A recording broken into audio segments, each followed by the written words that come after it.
Hello दोस्तों, आप सबको देखकर खुशी हुई।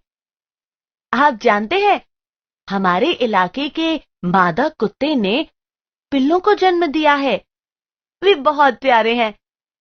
वे हमारी खिड़की से दिखाई दे रहे हैं।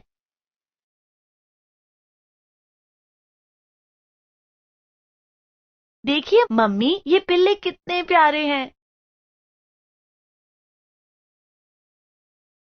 हाँ, बच्चे तो सभी के प्यारे लगते हैं, चाहे जानवर हों या पौधे। हाँ, नन्हे नन्हे पौधे देखने में कितने प्यारे लगते हैं ना। मुझे याद है, पिछली कक्षा में मैंने पढ़ा था पौधों के प्रजनन के बारे में। मम्मी, क्या जंतु भी पौधों की तरह बच्चों को जन्म दे सकते हैं? हम्म, सानिया, जानवरों में भी अलैंगिक और लैंगिक प्रजनन होता है, लेकिन जानवरों के प्रजनन और पौधों के प्रजनन में कुछ अंतर होता है। ओह, ऐसा है। मैं यह जानने के लिए उत्सुक हूं, पर कैसे?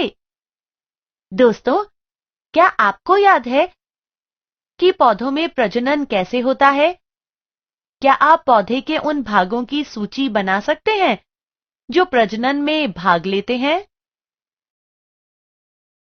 मम्मी, मुझे याद है कि पौधे में नर और मादा जननांग यानी भाग होते हैं जो लैंगिक जनन में भाग लेते हैं।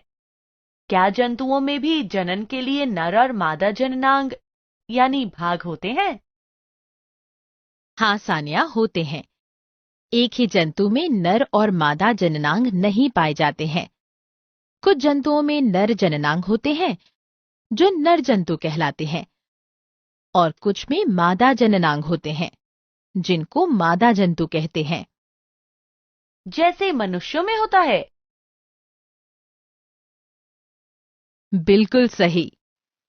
क्या आप फोटो देखकर नर और मादा जनन अंगों की पहचान कर सकते हैं? मम्मी, मैं अभी भी समझ नहीं पा रही हूँ कि जंतु अलैंगिक प्रजनन कैसे कर सकते हैं। मेरा मतलब है कि जंतु तो आपस में बंध नहीं सकते। नहीं सान्या, अलैंगिक प्रजनन दूसरी तरह से भी हो सकता है, जैसे मुकुलन। मुकुलन?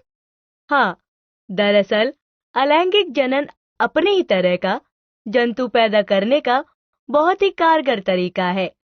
जरा सोचो, अगर तुम खुद ही दो हिस्सों में बट जाओ और खुद के जैसा जंतु पाओ। मुझे इसके बारे में जानकारी नहीं है कि जंतु खुद के जैसा जंतु कैसे बना सकते हैं। सानिया, सारे जंतु ऐसा नहीं कर सकते, परंतु अलैंगिक जनन कुछ जंतु जैसे हाइड्रा और अमीबा ही कर सकते हैं। हाँ, नए जीव मुकुलन एवं द्विखंडन के द्वारा पैदा होते हैं और एकदम अपने जनक जैसे ही दिखते हैं।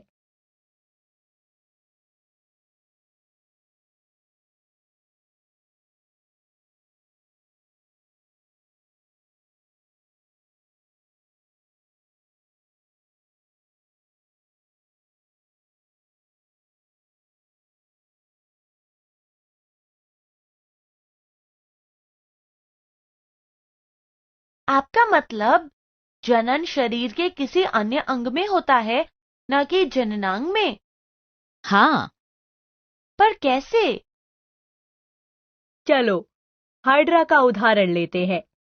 हाइड्रा साफ पानी का सूक्ष्म जीव है, जो कि मुकुलन द्वारा जनन करता है।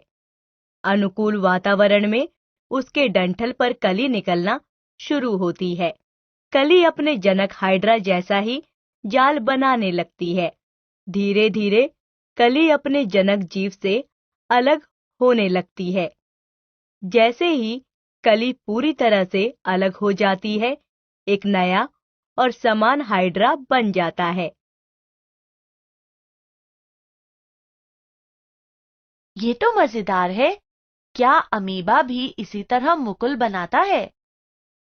नहीं सानिया, अमीबा द्विखंड द्वारा जनन करते हैं।